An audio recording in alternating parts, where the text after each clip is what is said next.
subjection, devaluation, unrecognition. These are the words that come to mind when we think about a woman in the Old and New Testament.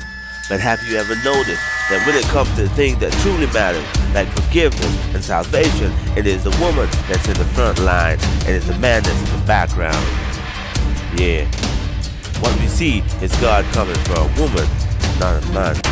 In the words of Paul, "For I am jealous over you with a godly jealousy, for I have espoused you to one husband, that I may present you a chaste virgin to Christ." Every Christian, man, woman, and child is a virgin and espoused to Christ. There's no middle ground here. His people are referred to as women. End of story. These are blunt words. But surely it's an isolated incident. No, it's not. Christ died for a woman.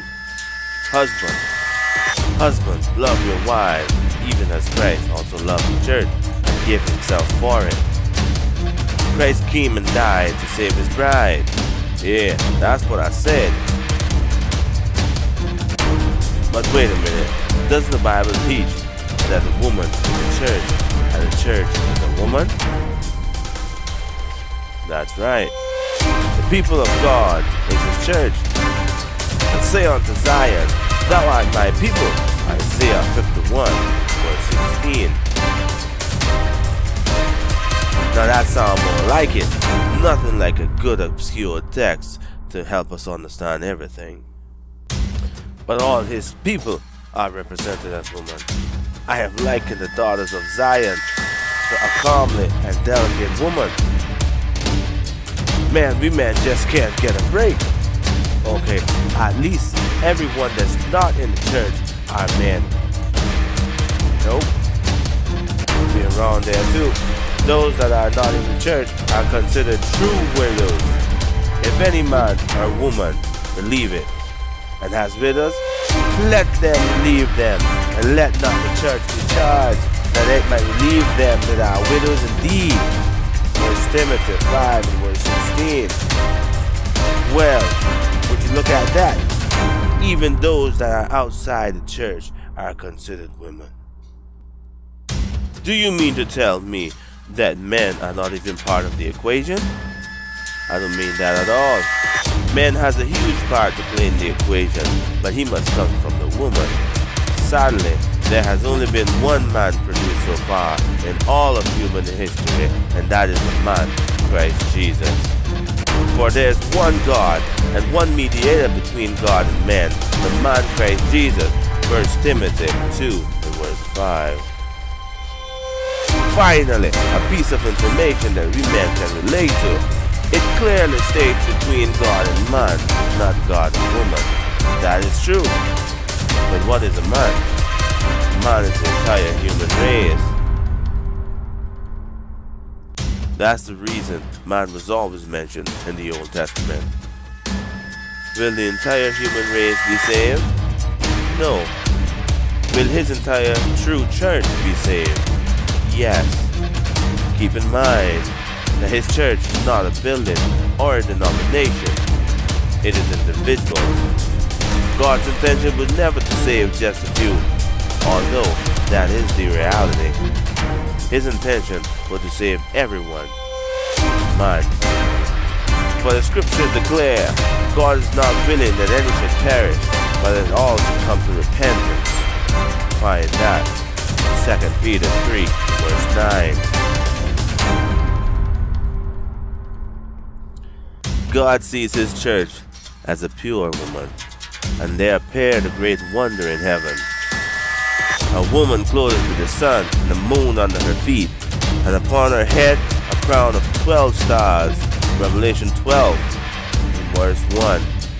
This woman is referred to as a pure woman. But is this true? Nah, far from it. Christ did not come from a pure church. It wasn't even looking for his coming, not even after it heard he had arrived. But when it did finally recognize he was among them, what did they do? They beat and killed him. Make no mistake about it, it was the woman who was in the greatest sin. In the words of Christ, Jesus answered, Thou couldst have no power at all against me, except to be given thee from above. Therefore, he that delivered me unto thee had the greater sin. So no, this was not a pure woman. The pure woman came from Christ. This woman was never pure. She was just not bad. This is what Moses had to say about her. For I know thy rebellion and thy stiff-neck. Behold, while I am yet alive with you this day, ye are rebellious against the Lord, and how much more after my death? This woman was the Old Testament church, Israel. The 12 stars are the 12 tribes, not the 12 disciples.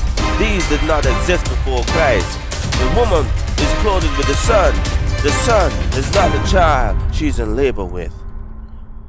She's standing on the moon, thinking herself all high and mighty, above everybody else. That's her foundation, not Christ. Knows what takes place immediately after Christ is born and taken up to God's throne. She flees into the wilderness, where they shall feed her.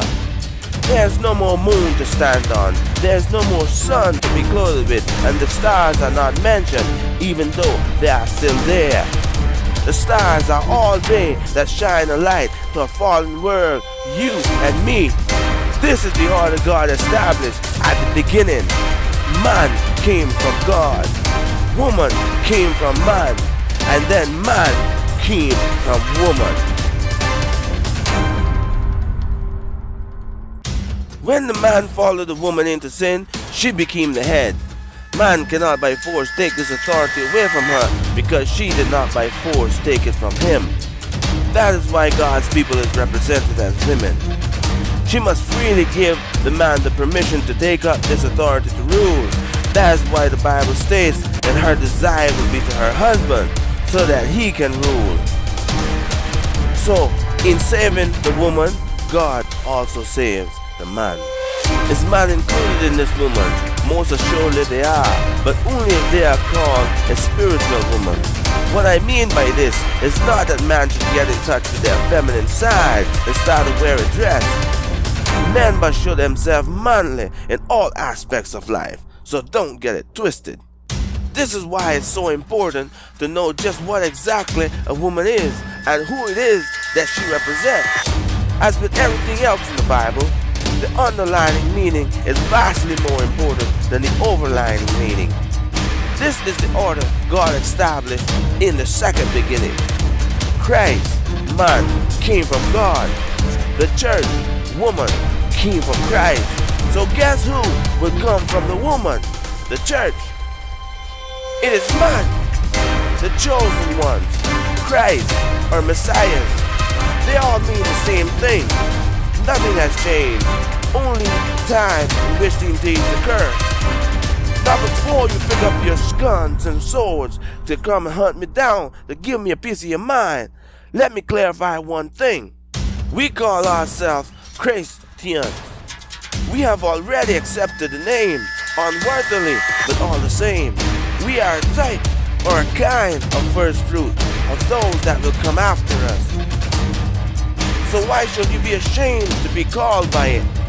Isn't that who you should be to a lost soul? That's right.